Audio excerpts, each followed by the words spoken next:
په ولسي جرګه کې د ننګرهار استازي د دې ولایت اوسنی امنیتي وضعیت د اندېښنې وړ ګڼي، خو په دې برخه کې د خلکو په همکارۍ ټینګار کوي او د امنیتي مسؤلینو پاملرنه مهمه بولي.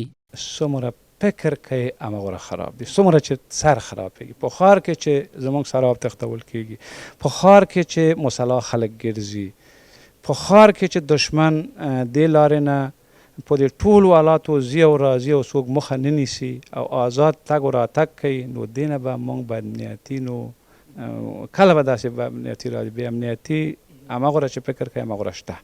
د یاد ولایت اوسیدونکي بیا د ننګرهار د نامنۍ لامل د مرکزي حکومت نه پاملرنه او په ولسي جرګه کې د دې ولایت د استازو بې پروایي بولي.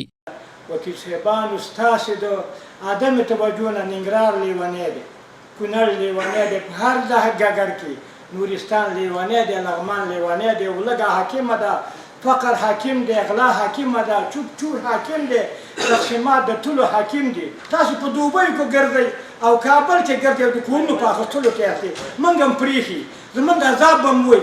زموږ ولسونو غوښتنه دا ده چې وکیل صاحبان تر اوسه پورې ډېر غلي پاتې وو، تر اوسه پورې غږ نه کوو. خدای دې وکړي چې دغه اوسنۍ غونډه او ائتلاف او شورای دا د ننګرهار دپاره د خیر وګرځي او د ننګرهار دپاره یو مثبت قدم وي.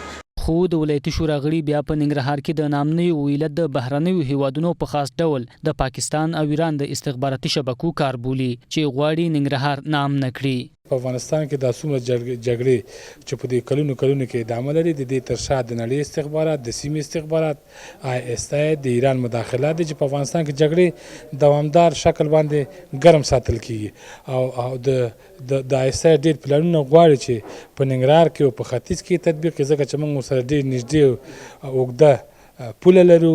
دا غونډه په داسې حال کې جوړیږي چې په دې وروستیو کې د ننګرهار له مرکز سربیره له ولسوالیو څخه هم د نامنۍ راپورونه ورکول کیږي.